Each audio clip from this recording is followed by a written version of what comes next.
And RG3, their division foe, the Redskins that is the New York Giants. And we mentioned before we were going to get to them, and you are a Giants fan. And you've seen the Giants play 4 preseason games, but they've won all 4 preseason games. They're 4-0 in the preseason. I don't know if preseason matters to you, but they're 4-0. But they have not looked that good in their wins. Mike, Ritz, why do the Giants seem to look so bad? Where do I start? All right. Well, yeah, obviously the record means nothing because the reason why we've been 4-0 is because, just on a side note, Ryan Nassib has been really, really good in the preseason. 5 touchdowns, no picks, over 400 yards that he's thrown, over a 60% completion percentage. But, I mean, we'll get to that later. But strictly starting the starters for the Giants, they've just been so bad. Granted, it's a whole new offense that they had to get accustomed to. And it's going to be a transition, but I didn't think it was going to be this bad.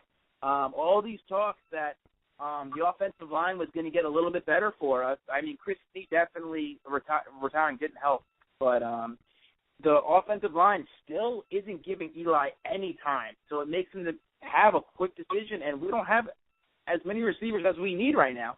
I mean, Victor Cruz had one of the worst, his worst season of his career last year. He only had 4 touchdowns in last season, and 3 of them were in the first week. So he needs, obviously, I think the pressure's on him to kind of get the ball, but Eli has to get him the ball.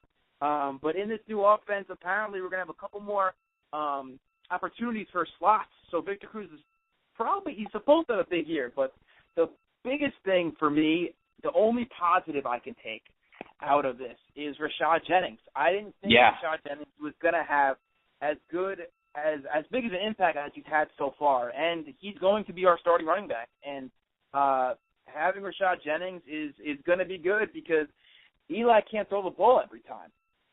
Clearly. And Andre Williams, your backup running back, has played pretty well too. Your Boston College boy, he has been playing.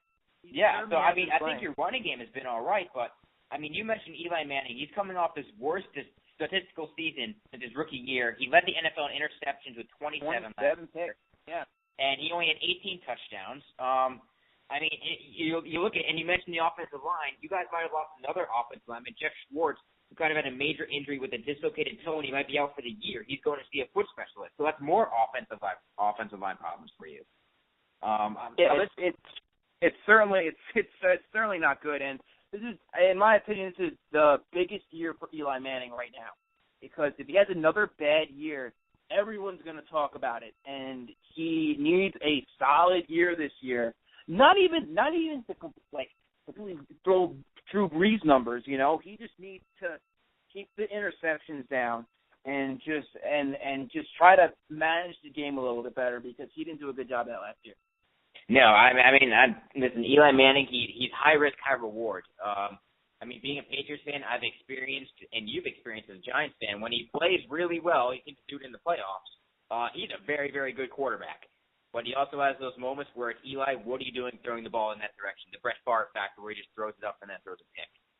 I'm really curious to see what they do. I want to ask you, over under 7 wins for the New York Giants in 2014-2015. I think 7's the number, Stanko. I think 7 is the number. You're pushing me. I picked 7 because that's what I was going to pick. I was going to see if you were going to go higher or lower. I think 7 is the number, to be completely honest with you. I think they are a third-place team in the division. I think it's the Eagles to lose. And I think with the Redskins being as much of a mess as they are, they might have 6 or 7 wins. They might be with us. But I probably have the Eagles looking at like a 10-6 season so far. The Cowboys probably go 8-8, and right now I have us at 7 wins. All this might change because who knows when it comes to regular season, but right now I think the Giants are only a 7-win team. Yeah, I also want to ask you, we're going to get into later coaches on the hot seat, and we have 5 listed. Tom Coughlin is not one of the ones we have listed for later in the show, but I think he has a little bit of fire under his seat with the Giants. I want to ask you, what needs to happen for him to keep his job as the head coach? Well, if you made the playoffs this year, obviously he would still be back. But he's getting up there too. I mean, his extension. It's not like it's a long extension. You know, it's just into next year. So if he got fired, it really wouldn't be that huge of a deal because he's been on his way out. You know what I mean? He's proven himself as a coach, so I don't think it's been bad blood. Maybe he just kind of overstayed his welcome a little bit. So I think for me, I don't hate Tom Coughlin. He did what he needed to do. He's in New York, so he has a couple bad seasons in a row. That's kind of what happened. So, but it's gonna be the way. It's gonna be the way we lose. If we lose bad games, if we get blown out, kind of like how we did last year, just the types of losses, if you know what I mean, Cinco. I think that's kind of how it's going to be. And, okay. And I think it's going to be tough because I still think it's a transition. It's a transition year for the Giants. I mean, you have a new offense, you have new running backs. Odell Beckham Jr., our draft pick, is struggling to stay on the field. So I mean, I think it's a tough situation for the Giants because they're trying to put it all together before week 1, where we still have a lot of questions, and they're not going to be answered until the first couple weeks. Yeah, I mean, I want to ask you also, being a Giants fan, how much are you willing to give them in terms of transition time into the regular season? Like, they're obviously not ready yet, but at one point of the regular season, you need to be like, all right, this offense needs to be clicking now. At what point in the regular season do you get to that point? I would say by week 3 or 4, if I don't see any improvement, that's cause for concern. Because unfortunately this isn't the MLB, so these games matter from day one. You don't have 162 games. You know what I mean? Yeah. So you gotta week 1 is as important as week 14. So you can't be throwing out these games and expect to get them back later on because it's football. You never know what's going to happen. So by week 3, if you don't see too much change, I'm gonna be worried. But like I said, I don't have that high expectation for the Giants this year so far. I really only have them as a 7-win team. All right. Well, the first 3 games for the Giants are at Detroit versus Arizona and then versus Houston. So hopefully, for your sake as a Giants fan, you'll see some growth during those first 3 games and get a couple wins to get some confidence.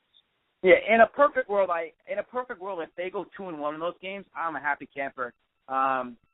But that opener against Detroit is going to be really, really tough. Yeah, Detroit is a very good offensive team, and they're going to score some points. They're going to need to keep up with them. Oh yeah, most definitely.